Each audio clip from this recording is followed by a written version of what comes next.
के देखिए, हम सब तक जो सामान पहुंचता है उसका ज्यादातर हिस्सा जहाजों से आता है। पर इन बड़े बड़े जहाजों पर जो लोग काम करते हैं यानी डॉक वर्कर्स, उनकी जिंदगी हर पल एक बड़े खतरे में रहती है। तो चलिए आज इसी पर बात करते हैं कि भारत का एक बहुत खास कानून इन गुमनाम नायकों की हिफाजत आखिर करता कैसे है। तो फिर सबसे बड़ा सवाल यही उठता है कि दुनिया के सबसे खतरनाक कामों में से एक को करने वाले इन लोगों की सुरक्षा की जिम्मेदारी कौन लेगा, उनको कैसे बचाया जाए। आज की हमारी पूरी बातचीत इसी एक सवाल के इर्द गिर्द घूमेगी। सबसे पहले चलिए थोड़ा सा पीछे चलते हैं, साल 1986 से पहले के दौर में। उस वक्त बंदरगाहों की दुनिया कैसी हुआ करती थी? अगर एक शब्द में कहूं तो वो थी खतरनाक। कोई नियम नहीं, कोई कानून नहीं, बिल्कुल एक अनरेगुलेटेड दुनिया। उस समय डॉक पर काम करना मतलब सचमुच अपनी जान हथेली पर रखकर चलना था। देखिए, 1986 से पहले कानून थे पर वो टुकड़ों में बटे हुए थे। 1934 में एक कोशिश तो हुई पर वो बिल्कुल नाकाफी थी। फिर 1948 में एक और एक्ट आया, लेकिन उसमें भी बात सिर्फ रोजगार की थी, सुरक्षा की नहीं। असली बदलाव की लहर तब आई जब 1979 में पूरी दुनिया ने मिलकर डॉक वर्कर्स की सेफ्टी के लिए एक नया स्टैंडर्ड तय किया। और इसी के जवाब में भारत ने 1986 में अपना पहला मजबूत एक सिंगल कानून बनाया। और फिर आया साल 1986, जिसने मानो सब कुछ बदल कर रख दिया। ये सिर्फ एक नया कानून नहीं था, ये एक नए दौर की शुरुआत थी। एक ऐसा दौर जहां जवाबदेही और सुरक्षा को सबसे ऊपर रखा गया। अच्छा, इस कानून का असल मकसद क्या था? बहुत सीधा और सिंपल। एक ऐसा मजबूत सिस्टम बनाना जो डॉक पर काम करने वाले हर एक वर्कर की फिजिकल सेफ्टी, उसकी सेहत और उसकी भलाई की गारंटी दे सके। मतलब अब हादसा होने का इंतजार नहीं करना था, बल्कि हादसे को होने से ही रोकना था। और इसे लागू करने के लिए कानून ने इंस्पेक्टरों को जबरदस्त पावर दी। सोचिए, वो किसी भी जहाज, डॉक या गोदाम में बिना रोक टोक के जा सकते थे। हर एक मशीन, हर एक पुर्जे की बारीकी से जांच कर सकते थे, कोई भी रजिस्टर या डॉक्यूमेंट मांग सकते थे। और सबसे बड़ी बात, अगर उन्हें जरा भी खतरा महसूस होता तो वो ऑन द स्पॉट काम रुकवा सकते थे। लेकिन ये एक्ट सिर्फ डंडे के जोर पर काम नहीं करता था, इसमें मिलकर काम करने की भावना भी थी। एक एडवाइजरी कमेटी बनाई गई जिसमें 3 पार्टियां थीं: सरकार, पोर्ट अथॉरिटी यानी मालिकों के नुमाइंदे, और सबसे जरूरी डॉक वर्कर्स की यूनियनें। तीनों एक ही टेबल पर बराबर की हैसियत से बैठते थे ताकि कोई भी फैसला सबकी सहमति से हो। तो कानून तो बन गया, लेकिन उसे असल में जमीन पर कैसे उतारा जाए, काम कैसे होगा, इसका जवाब मिला 1990 में बने कुछ टेक्निकल नियमों में। इन्हीं नियमों ने इस कानून को आप कह सकते हैं असली दांत दिए। चलिए अब एक ऐसे शब्द को समझते हैं जहां सबसे ज्यादा गलतियां होती हैं, कॉम्पिटेंट पर्सन। सुनने में लगता है कि कोई भी अनुभवी इंजीनियर, पर ऐसा बिल्कुल नहीं है। ये वो व्यक्ति या संस्था है जिसे चीफ इंस्पेक्टर ने खुद चुना हो और सिर्फ उसी को भारी मशीनरी को पास या फेल करने का अधिकार हो। ज्यादातर कंपनियां इसी एक पॉइंट पर आकर फंस जाती हैं। आप सोच भी नहीं सकते कि नियम कितने ज्यादा स्पेसिफिक थे। छोटी छोटी बातों का भी ध्यान रखा गया, जैसे जहाज के किनारे कम से कम 90 सेंटीमीटर की खाली जगह छोड़नी ही होगी। जो भी खतरनाक किनारे हैं उन पर 1 मीटर ऊंची बाड़ लगानी ही होगी। और अगर कोई 2.5 मीटर से ज्यादा ऊंचाई पर काम कर रहा है तो भाई सेफ्टी बेल्ट के बिना तो सोचना भी मत। अब बात करते हैं एक ऐसे खतरे की जो दिखाई नहीं देता, जिसे कहते हैं मेटल फटीग। इसको ऐसे समझिए जैसे आप किसी तार को बार बार मोड़ते हैं और वो अचानक से कट करके टूट जाता है। स्टील के साथ भी बिल्कुल यही होता है। लगातार दबाव से वो अंदर ही अंदर कमजोर हो जाता है और फिर एक दिन बिना किसी वार्निंग के टूट सकता है। तो इस छिपे हुए दुश्मन से लड़ने के लिए कानून ने साइंस का सहारा लिया। चेन और हुक जैसी चीजों के लिए एनीलिंग नाम का एक प्रोसेस जरूरी कर दिया गया। इसमें होता क्या है? लोहे को बहुत तेज, मतलब 600 से 700 डिग्री सेल्सियस तक गर्म करके फिर धीरे धीरे ठंडा होने दिया जाता है। इससे स्टील का अंदरूनी ढांचा मानो रीसेट हो जाता है और उसकी पुरानी ताकत लौट आती है। कमाल है ना? कानून में इतनी गहरी साइंस। अच्छा, ये सब तो ठीक है, पर क्या होता अगर कोई इन नियमों को नहीं मानता? शॉर्टकट लेने की असली कीमत क्या चुकानी पड़ती थी? जरा ये नंबर देखिए। 1986 के कानून के हिसाब से अगर नियम तोड़ने की वजह से किसी की जान भी चली जाए तो कंपनी पर ज्यादा से ज्यादा सिर्फ 5,000 रुपए का जुर्माना था। है ना हैरान करने वाली बात? लेकिन असली मार कहीं और पड़ती थी। ये तो क्रिमिनल फाइन था, पर एक दूसरे सिविल कानून के तहत अगर कोई वर्कर परमानेंटली डिसेबल हो जाता तो कंपनी को 17 लाख रुपए से भी ज्यादा का मुआवजा देना पड़ सकता था। तो असल में कंपनियों को डर उस 5,000 के जुर्माने का नहीं था, डर इस लाखों के मुआवजे का था। एक आम गलती देखते हैं। मान लीजिए एक कंपनी अपनी क्रेन चेक करवाने के लिए अपने ही सबसे पुराने, सबसे तजुर्बेकार इंजीनियर को बुलाती है। बहुत बड़ी गलती, क्योंकि अगर वो इंजीनियर सरकार की उस कॉम्पिटेंट पर्सन वाली लिस्ट में नहीं है तो उसका दिया हुआ सर्टिफिकेट कानून की नजर में रद्दी के कागज के बराबर है। और अगर कोई हादसा हो गया तो कंपनी बुरी तरह फंस जाती है। तो ये थी 1986 के एक्ट की कहानी। अब चलते हैं भविष्य में और यहाँ एंट्री होती है OSH कोड की। ये सिर्फ एक नया कानून नहीं है, ये भारत के लेबर लॉज में एक बहुत बड़ा बदलाव है, एक क्रांति। जरा इस तुलना पर नजर डालिए, फर्क साफ है। पहले 13 अलग अलग कानून थे, अब सिर्फ एक सिंगल कोड। पहले 55 तरह के फॉर्म भरने पड़ते थे, अब सिर्फ 20। और सबसे बड़ा बदलाव देखिए, जुर्माना। कहाँ 5,000 रुपए और कहाँ अब किसी की मौत होने पर कम से कम 5 लाख रुपए का फाइन और साथ में 2 साल तक की जेल भी हो सकती है। अब सेफ्टी को हल्के में लेना नामुमकिन है। OSH कोड में और भी कई बड़े बदलाव हैं। इसने 13 पुराने कानूनों को हटा दिया है। अब कंपनियों को बस एक रजिस्ट्रेशन कराना होता है। हर वर्कर को अपॉइंटमेंट लेटर देना अब जरूरी है और 40 साल से ज्यादा उम्र के हर कर्मचारी का मुफ्त में सालाना हेल्थ चेकअप करवाना भी अब अनिवार्य है। तो आखिर में हम एक बड़े सवाल पर आकर रुकते हैं। कानून तो पहले से कहीं ज्यादा मजबूत हो गए हैं, जुर्माने भी बहुत बढ़ गए हैं, लेकिन क्या सिर्फ डर से या डिजिटल सिस्टम से बंदरगाहों पर सेफ्टी का एक कल्चर बन पाएगा, या फिर इसके लिए सोच को बदलने की जरूरत है? ये एक ऐसा सवाल है जिसका जवाब हम सबको मिलकर ढूंढना होगा।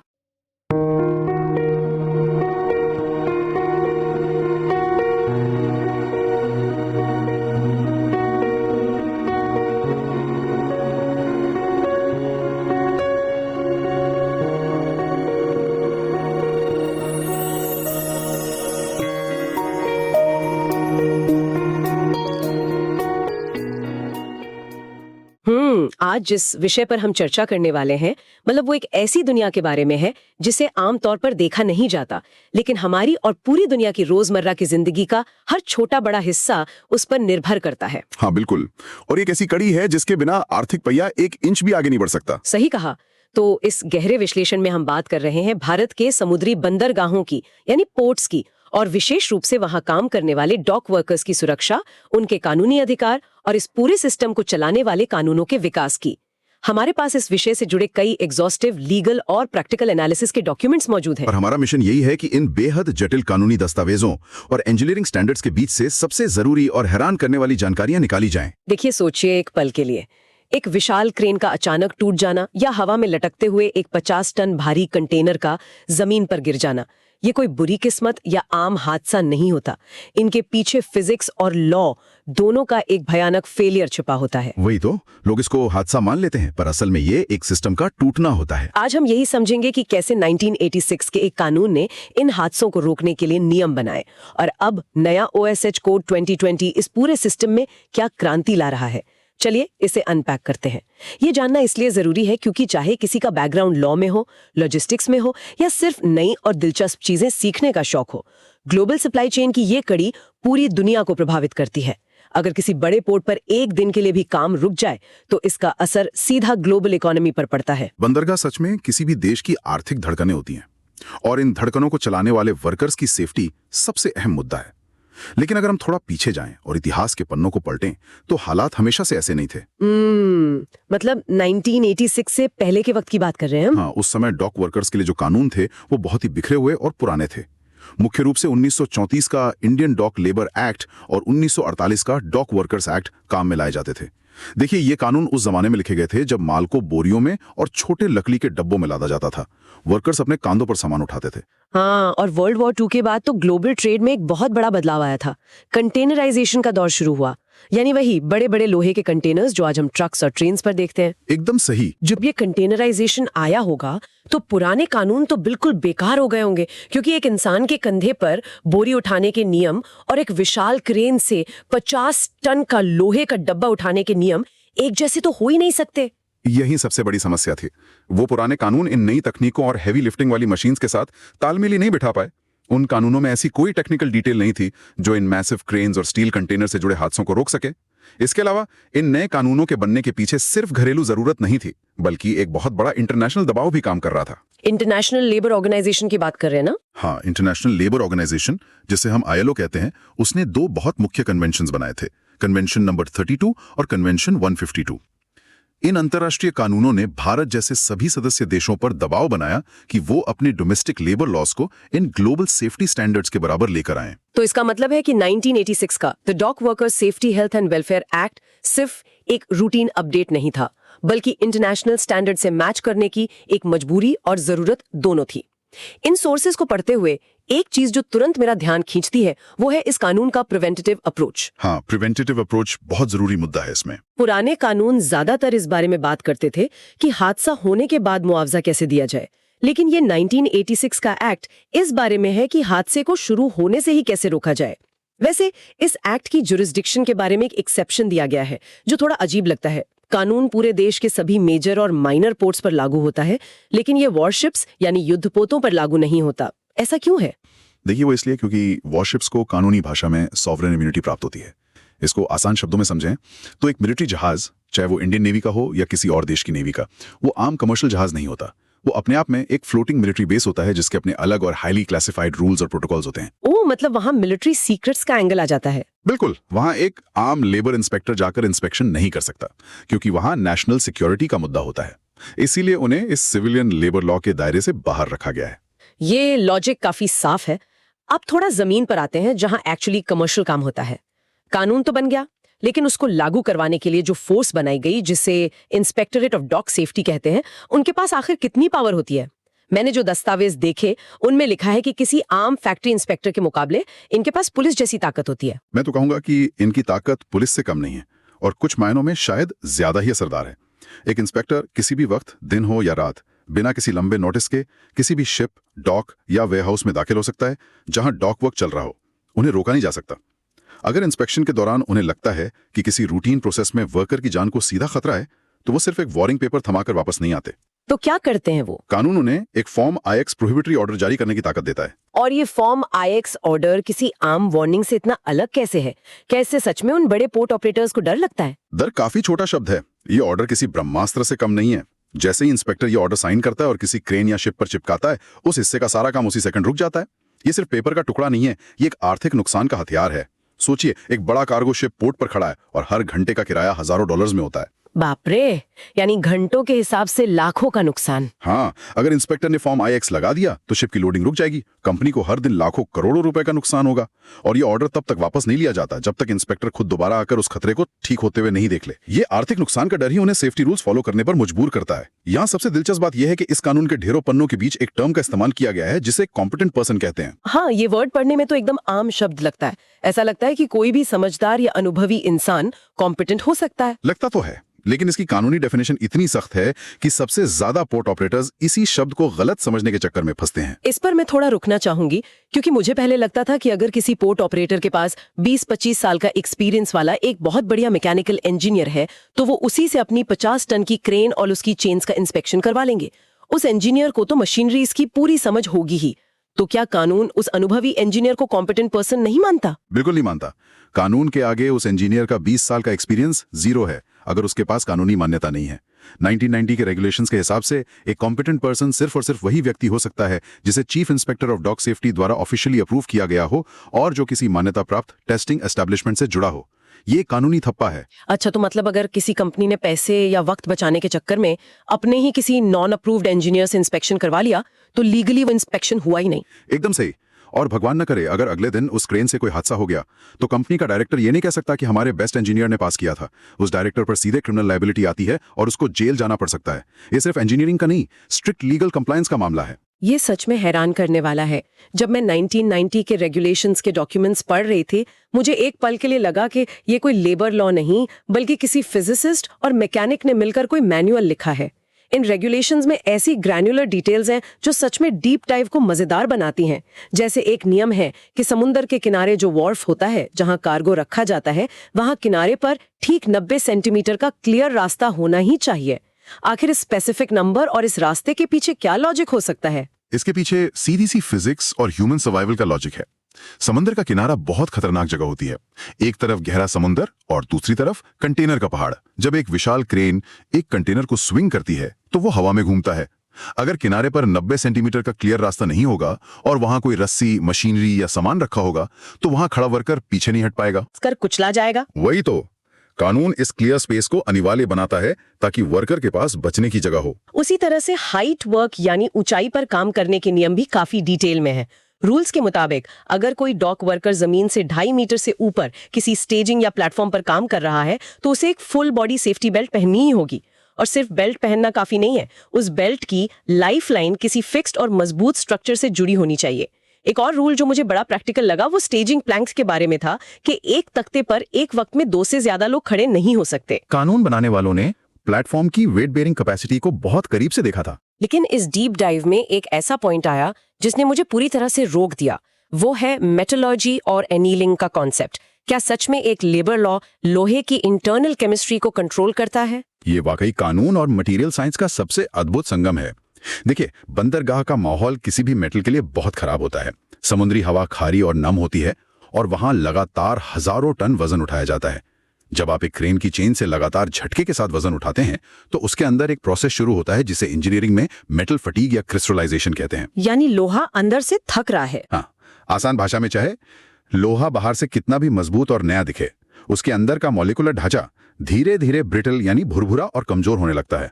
और इस खतरे की सबसे भयानक बात यह है कि ये अदृश्य होता है। बाहर कोई क्रैक नहीं दिखता, कोई बेंड नहीं होता, लेकिन एक दिन वजन उठाते ही वो चेन अचानक कांच की तरह छिटक कर टूट जाती है। तो इस अदृश्य खतरे को एक इंस्पेक्टर आखिर कैसे रोक सकता है?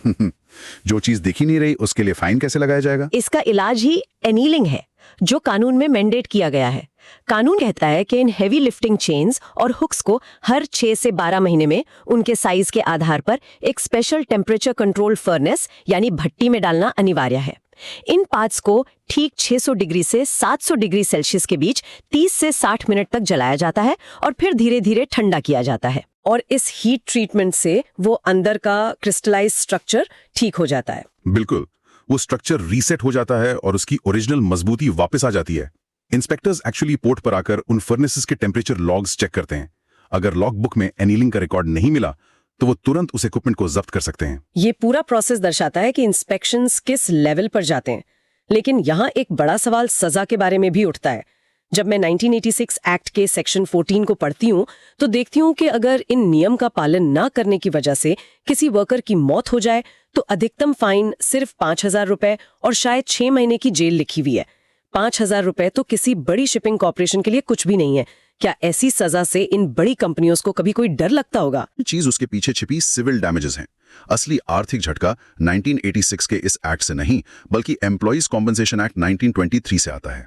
उस कानून के तहत एक लंबा मैथमेटिकल फॉर्मूला दिया गया है जो वर्कर की आखिरी सैलरी और उसकी सर्विस के सालों को जोड़ता है। अच्छा, तो मतलब कॉम्पनसेशन का एक्चुअल बर्डन काफी बड़ा होता है? हाँ, इसका नतीजा ये होता है कि अगर किसी वर्कर की जान जाती है या वो परमानेंट डिसेबल होता है तो उसके परिवार को कंपनी को लाखों रुपए का मुआवजा देना पड़ता है। इसके साथ ही पोर्ट्स की सेफ्टी परफॉर्मेंस नापने के लिए एक फ्रीक्वेंसी रेट का कॉन्सेप्ट होता है। ये फॉर्मूला मेजर करता है कि 10 लाख मैन आवर्स काम करने पर कितने रिपोर्टेबल एक्सीडेंट्स हुए। अगर रेट हाई हुआ तो? अगर एक पोर्ट का फ्रीक्वेंसी रेट हाई है तो उस पोर्ट का इंश्योरेंस प्रीमियम आसमान छूने लगता है और ग्लोबल शिपिंग लाइंस वहां आने से कतराने लगती हैं। असली आर्थिक सजा ये होती है। और इस आर्थिक सजा और जिम्मेवारी को कोर्ट्स ने भी काफी सख्ती से देखा है। इन लीगल एनालिसिस में 2016 का एक बहुत फेमस केस लॉ है, ABG कोलकाता कंटेनर टर्मिनल का केस। ये केस सच में रोंगटे खड़े कर देने वाला है। एक रीच स्टैकर, जो दरअसल कंटेनर्स उठाने वाली एक विशाल गाड़ी होती है जिसके आगे 2 बड़े आर्म्स होते हैं, वो रिवर्स हो रही थी। ड्राइवर का ब्लाइंड स्पॉट काफी बड़ा था और उसकी विशाल पहिए के नीचे आकर एक ग्राउंड वर्कर का पैर बुरी तरह क्रश हो गया। जब ये मामला कोर्ट पहुंचा तो कंपनी ने तरह तरह के कानूनी पैतरे अपनाए। उन्होंने कहा ये एक एक्सीडेंट था और टॉप मैनेजमेंट हर गाड़ी के पीछे नहीं खड़ी हो सकती। लेकिन हाई कोर्ट का फैसला बहुत कड़ी नजर वाला था। उन्होंने कहा कि कंपनी के डायरेक्टर और प्रिंसिपल ऑफिसर्स सीधे तौर पर जिम्मेवार हैं। इस स्ट्रिक्ट लायबिलिटी के कंसेप्ट ने इंडस्ट्री को हिला दिया था ना? बिल्कुल हिला दिया था, क्योंकि इसने सब कॉन्ट्रैक्टर इल्यूजन को पूरी तरह तोड़ दिया। अक्सर होता यह है कि एक बड़ी पोर्ट ऑपरेटर कंपनी अपना ग्राउंड लेवल का काम किसी छोटे ठेकेदार या सब कॉन्ट्रैक्टर को आउटसोर्स कर देती है। जब कोई हादसा होता है तो बड़ी कंपनी अपने हाथ पीछे खींच लेती है और कहती है कि जी ये मजदूर तो ठेकेदार का था, उसने हेलमेट नहीं दिया, हमारी क्या गलती। पर ABG वाली केस ने ये सब बदल दिया। हाँ, ABG वाले केस और उसके जैसे और भी डिसीजंस ने कानून को एकदम क्लियर कर दिया है। कोर्ट कहती है कि पोर्ट के एनवायरनमेंट को सेफ रखने की एब्सोल्यूट ड्यूटी यानी पूरी और अनिवार्य जिम्मेदारी प्रिंसिपल ओनर या पोर्ट ऑपरेटर की ही होती है। आप लेबर और ऑपरेशंस आउटसोर्स कर सकते हैं लेकिन अपनी कानूनी जिम्मेदारी आउटसोर्स नहीं कर सकते। अगर हादसा आपकी जमीन पर आपके ऑपरेशंस के दौरान हुआ है तो कानून सीधे आपकी कॉलर पकड़ेगा। यहाँ मुद्दा वाकई बहुत दिलचस्प हो जाता है क्योंकि हम अब तक 1986 के कानून और 1990 के रेगुलेशंस की बात कर रहे थे। वो कानून ठोस थे, इंजीनियरिंग के हिसाब से परफेक्ट थे, लेकिन समय के साथ उनका ब्यूरोक्रेटिक प्रोसेस एक नाइटमेयर बन गया था। इसीलिए अब एक मैसिव बदलाव हो रहा है। भारत सरकार ने पुराने 13 लेबर लॉज को मिलाकर, जिसमें ये 1986 का डॉक वर्कर्स एक्ट भी शामिल है, एक नया और यूनिफाइड कानून बनाया है जिसे हम occupational safety, health and working conditions code 2020 कहते हैं, OSH कोड। अगर हम इसे बिगर पिक्चर से जोड़ें तो ये ट्रांजिशन एक बहुत ही डेलिकेट बैलेंस बनाने की कोशिश है। एक तरफ देश को आर्थिक तरक्की के लिए ईज ऑफ डूइंग बिजनेस चाहिए और दूसरी तरफ मजदूरों की जान की परवाह भी करनी है। पुराने सिस्टम में पेपर वर्क और इंस्पेक्टर राज इतना ज्यादा था कि कंपनीज कंप्लायंस से ज्यादा कंप्लायंस के प्रोसेस से परेशान रहती थी। एक पोर्ट अथॉरिटी को 55 अलग अलग कानूनी फॉर्म्स भरने पड़ते थे और 6 अलग अलग डिपार्टमेंट से रजिस्ट्रेशंस लेने पड़ते थे। नए OSH कोड के आने के बाद ये सब कुछ स्ट्रीमलाइन और डिजिटल हो रहा है। श्रम सुविधा पोर्टल की मदद से ना? सही पकड़ा। श्रम सुविधा पोर्टल पर अब पूरे देश के लिए सिर्फ एक यूनिवर्सल रजिस्ट्रेशन होगा और 55 फॉर्म्स की जगह सिर्फ 20 फॉर्म्स रह जाएंगे। पर एक सवाल जहन में आता है कि क्या पेपर वर्क कम होने का मतलब ये है कि सेफ्टी पर ध्यान कम हो जाएगा या सजा में छूट मिल जाएगी? क्योंकि अक्सर ईज ऑफ डूइंग बिजनेस का मतलब रूल्स को ढीला करना समझा जाता है। यही तो इस नए कानून का सबसे बड़ा मास्टर स्ट्रोक है। प्रोसेस को आसान किया गया है, कानून को नहीं। सजा को इतना बड़ा कर दिया गया है कि कोई इसको तोड़ने की हिम्मत ना करे। जहां पहले मौत वाले हादसों में मैक्सिमम फाइन सिर्फ 5,000 रुपए था, अब नए कोड में उसे बढ़ाकर कम से कम 5 लाख रुपए कर दिया गया है। और ये मिनिमम फाइन है? हाँ, ये मिनिमम है, जो कंपनी की औकात के हिसाब से बहुत ज्यादा बढ़ाया जा सकता है। इसके साथ ही 2 साल तक की सख्त जेल का प्रावधान है। कोर्ट का संदेश साफ है, हम आपको फॉर्म्स भरने की परेशानी से बचा रहे हैं, लेकिन अगर आपने सेफ्टी में लापरवाही की तो उसकी भारी कीमत चुकानी पड़ेगी। और इन कानूनों को जमीन पर उतारने के लिए जो 2026 के ड्राफ्ट रेगुलेशंस आए हैं, उन्होंने तो सच में कानून को 21वीं सदी के साथ जोड़ दिया है। पुराने नियम केवल उन समस्याओं को देखते थे जो उन्होंने उस समय सोची थी, लेकिन नए ड्राफ्ट रेगुलेशंस आज की सबसे बड़ी चुनौती यानी क्लाइमेट चेंज से सीधा टकराते हैं। आजकल समुद्र में तूफान और एक्सट्रीम वेदर बहुत आम और अनप्रेडिक्टेबल हो गए हैं। इसलिए इन नए ड्राफ्ट रेगुलेशंस में वेदर मॉनिटरिंग को अनिवार्य कर दिया गया है। अगर मौसम खराब है और हवाएं तेज हैं, तो मेडिकली अनफिट या सर्टेन एज लिमिट के वर्कर्स जहाजों पर काम नहीं कर सकते। साथ ही नए ड्राफ्ट में टेक्नोलॉजी का डायरेक्ट इंटीग्रेशन किया गया है। पहले अगर कोई वर्कर रात के अंधेरे में समुद्र में गिर जाता था तो नियम के नाम पर सिर्फ एक लाइफ बुई, वही गोल तैरने वाली रिंग किनारे पर रखी होती थी। लेकिन अब आधुनिक रेगुलेशंस मैंडेट करते हैं कि वेसल्स और पोर्ट्स पर एडवांस्ड मैन ओवरबोर्ड अलार्म्स लगाना लाजमी होगा। ये सेंसर बेस्ड सिस्टम्स होते हैं जो तुरंत बचाव दल को अलर्ट कर देते हैं। और हेल्थ मॉनिटरिंग के नियम भी तो बदले हैं। बिल्कुल, अब 40 साल से ऊपर के हर डॉक वर्कर का फ्री एनुअल हेल्थ चेकअप अनिवार्य होगा। और सबसे बड़ा बदलाव लेबर राइट्स के नजरिए से यह हुआ है कि अब हर वर्कर को, चाहे वो कॉन्ट्रैक्ट पर ही क्यों ना हो, एक फॉर्मल अपॉइंटमेंट लेटर देना लाजमी हो गया है। एक अपॉइंटमेंट लेटर होने का मतलब है कि वो वर्कर कानूनी दस्तावेजों में एग्जिस्ट करता है और उसे सोशल सिक्योरिटी बेनिफिट से महरूम नहीं रखा जा सकता। तो इस सब का आखिर मतलब क्या है? अगर हम इस पूरे सफर का निचोड़ निकालें तो हम देख सकते हैं कि कैसे भारत ने कॉलोनियल एरा के खराब बिखरे हुए हालात, जहां इंसान और जानवर के काम में ज्यादा फर्क नहीं समझा जाता था, वहां से निकलकर 1986 एक्ट की स्ट्रिक्ट इंजीनियरिंग और फिजिक्स रिक्वायरमेंट्स को अपनाया। हमने 90 सेंटीमीटर वॉकवेज के लॉजिक को समझा, 2.5 मीटर हाइट रूल्स को जाना और 600 डिग्री सेल्सियस के फर्नेस अनीलिंग जैसे स्ट्रिक्ट इनविजिबल मानकों को देखा। और अब देश एक डिजिटल, स्ट्रीमलाइंड और हाई स्टेक्स फाइनेंशियल पेनल्टी वाले OSH कोड युग में प्रवेश कर रहा है। ये सारी चर्चा और कानूनी एनालिसिस सिर्फ पोर्ट्स, क्रेन्स या डॉक वर्कर्स के बारे में नहीं है। ये प्रॉपर्ली ग्लोबल सप्लाई चेन की आर्थिक स्थिरता को बनाए रखने और सबसे बढ़कर इस पूरी इंडस्ट्रियल मशीनरी के आगे एक इंसान की जिंदगी की वैल्यू को तय करने के बारे में है। इससे एक बहुत जरूरी सवाल उठता है जो आगे चलकर पूरी लीगल और टेक इंडस्ट्री के सामने एक बड़ा संकट खड़ा कर सकता है। कैसा संकट? देखिए, जैसे जैसे बंदरगाह आधुनिक हो रहे हैं, हम देख रहे हैं कि पोर्ट्स पर ऑटोमेशन, आर्टिफिशियल इंटेलिजेंस और रोबोटिक्स का इस्तेमाल तेजी से बढ़ रहा है। ऐसे पोर्ट्स बन रहे हैं जहां जमीन पर कोई इंसान होता ही नहीं है।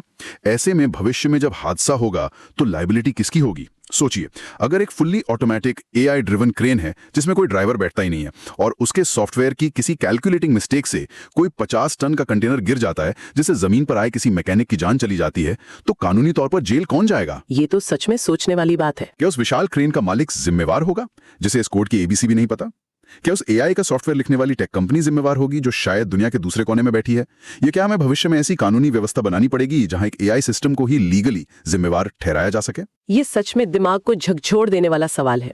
स्ट्रिक्ट लायबिलिटी का कॉन्सेप्ट जो कल तक डायरेक्टर्स और ठेकेदारों पर लागू होता था, वो एआई और ब्लैक बॉक्स एल्गोरिदम्स के जमाने में कैसे काम करेगा? ये एक ऐसा सवाल है जिस पर नए लेबर कोड्स और भविष्य के लॉ मेकर्स को बहुत गहराई से विचार करना होगा। ये सवाल और इसके साथ जुड़े कई और मुद्दे हम उन सभी के सोचने के लिए छोड़ देते हैं जो इस सप्लाई चेन की मशीनरी को करीब से देखते हैं। इस लंबी चर्चा में हमारे साथ जुड़े रहने और इस जटिल लेकिन बेहद जरूरी विषय को समझने के लिए बहुत बहुत शुक्रिया। Keep learning, keep exploring.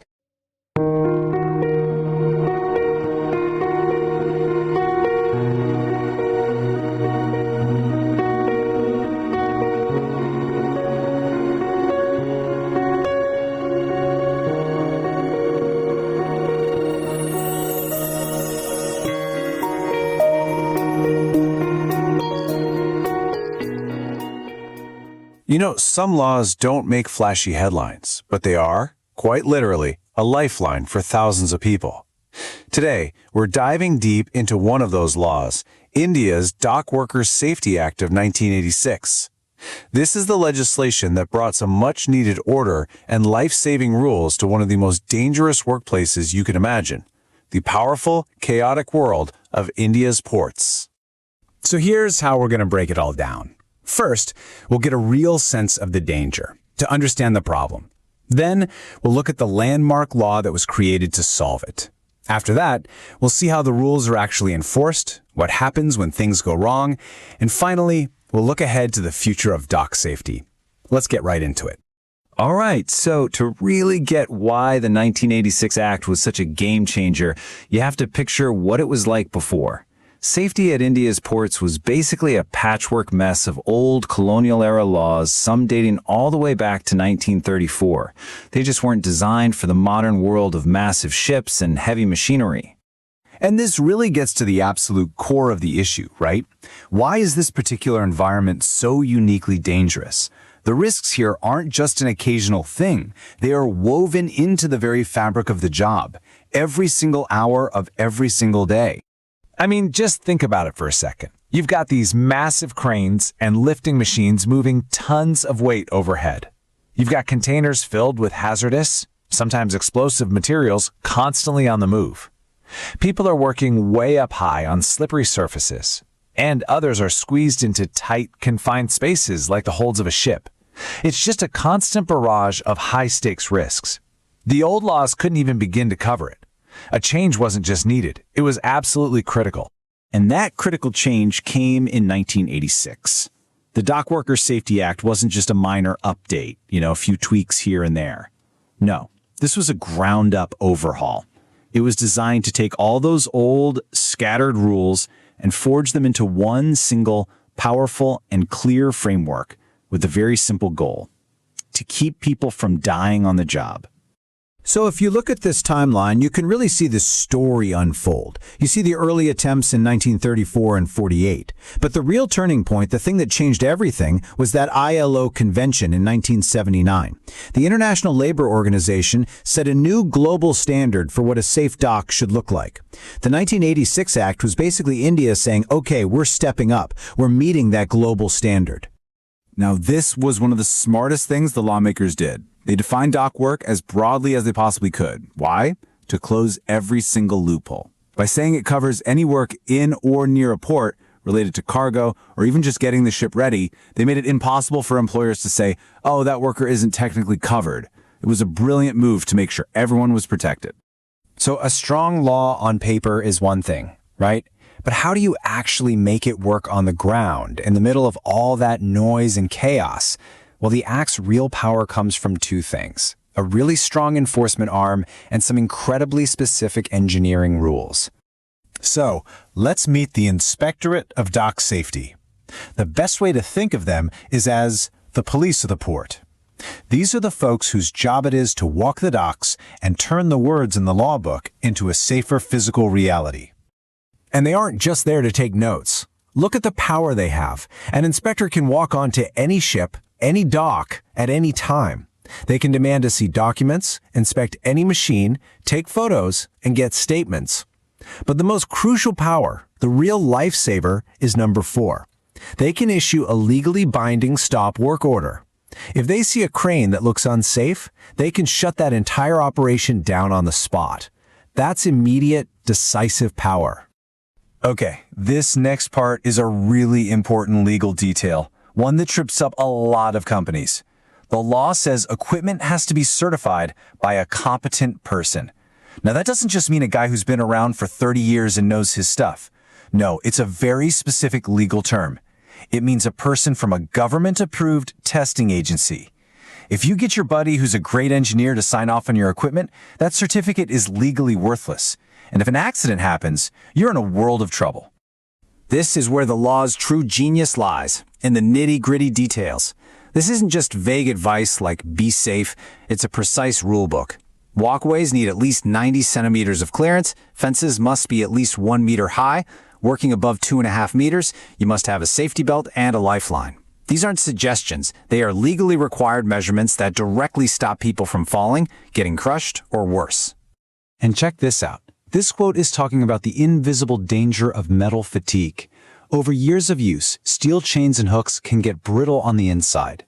They can look totally fine from the outside, but be just seconds away from snapping. So the law gets scientific. It mandates a process called annealing, a special heat treatment to basically reset the steel's molecules and prevent those sudden, catastrophic failures you can't see coming. Of course, even with the best rules in the world, things can still go wrong. Violations happen.